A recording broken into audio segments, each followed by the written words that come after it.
In 1912, the most dangerous man in Russia was not a revolutionary, he was not an assassin, he was an unknown mystic who did this to the Moscow elite. Countesses abandoned their husbands after one conversation with him, bankers gave away fortunes, Tsarist generals resigned from their posts. And all of this happened because he revealed a secret about human nature that the Russian elite was not prepared to hear. But who was this man? How did a stranger of mysterious origin manage to infiltrate the most exclusive circles of the Russian Empire? And most importantly, what exactly did he teach that transformed powerful people into? Well, you'll see.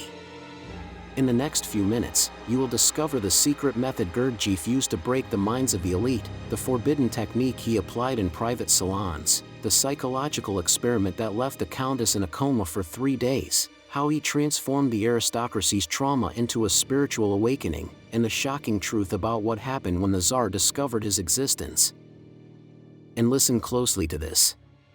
What you are about to discover about Gurdjieff's methods in Moscow was forbidden for decades, because what happened in those private salons challenged everything psychology and spirituality believed about human transformation. It all began on a cold October night when Gurdjieff knocked on the door of Countess Anastasia Volkonsky's mansion. What happened that night changed not only her life, but the spiritual destiny of the entire Russian aristocracy. And when you discover what he said to her in those first 10 minutes, you will understand why she was never the same again. To understand Gurdjieff's impact in Moscow, you need to understand who the Russian elite were in 1912. They were the most privileged human beings on the planet. They had everything: absolute power, incalculable wealth, access to any human experience. And they were completely dead inside. Nobody knows exactly how Gurdjieff gained access to aristocratic circles. Some say he arrived pretending to be an Armenian merchant, others that he was recommended by a French occultist. But one thing is certain, within weeks, he was being invited to the most exclusive salons in Moscow. His first public appearance was in Countess Volkonsky's salon. She had organized a night of Oriental curiosities, a trend among the bored elite. They expected to see magic tricks, perhaps some exotic wisdom. What they got was an experience that shattered their minds. In just 20 minutes, Gurdjieff did something that completely changed the atmosphere of that room. People who had known each other for decades suddenly saw each other for the first time.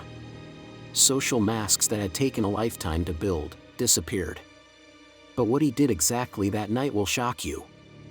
Gurdjieff did not give speeches. He did not quote sacred texts.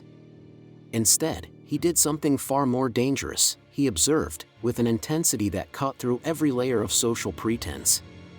You believe you are alive, but look at yourselves. Really look. What do you see? And then he applied what he called conscious friction. Why do you laugh when you don't feel joy? Why do you speak of love when your hearts are closed?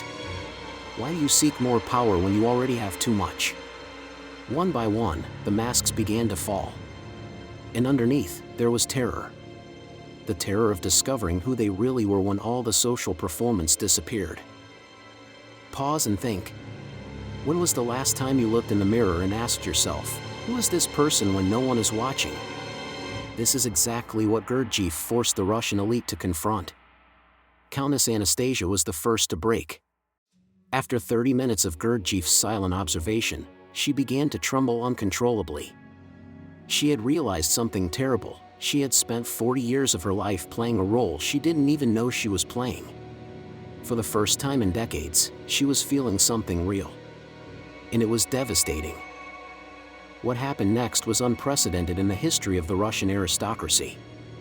Within weeks, the most powerful people in the empire were abandoning their former lives.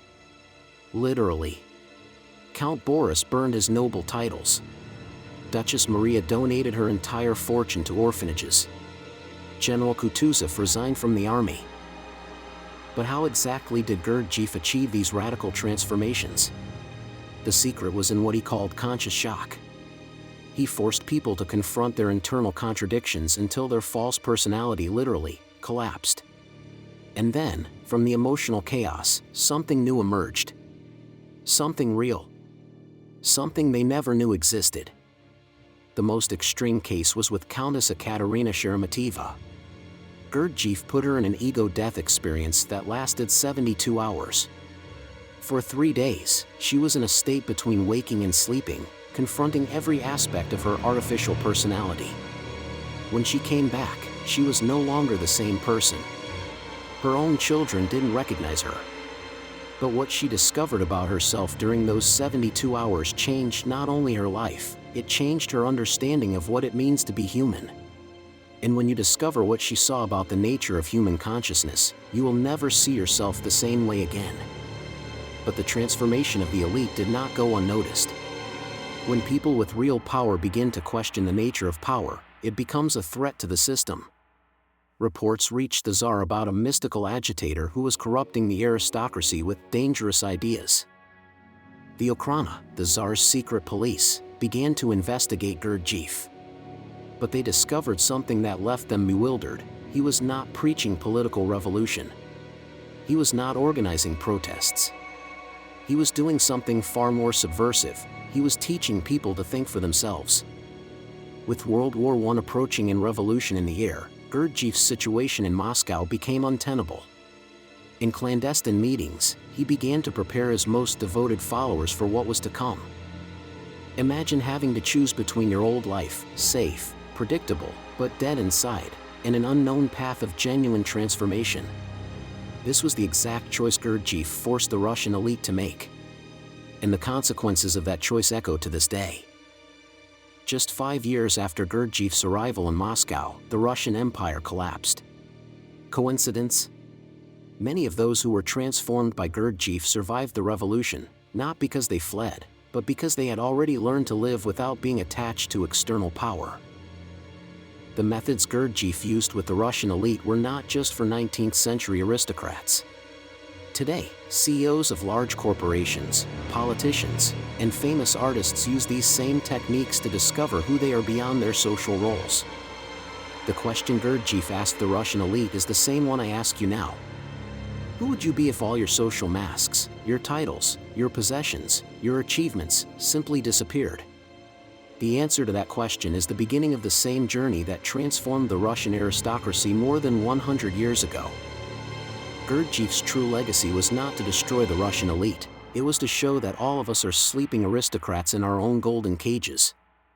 And the method he used, to directly confront our illusions about ourselves, remains the key to any real transformation. The Moscow elite had Gurdjieff to break their illusions. But you have something even more powerful, the awareness that your masks are just masks. The question is, do you have enough courage to take them off?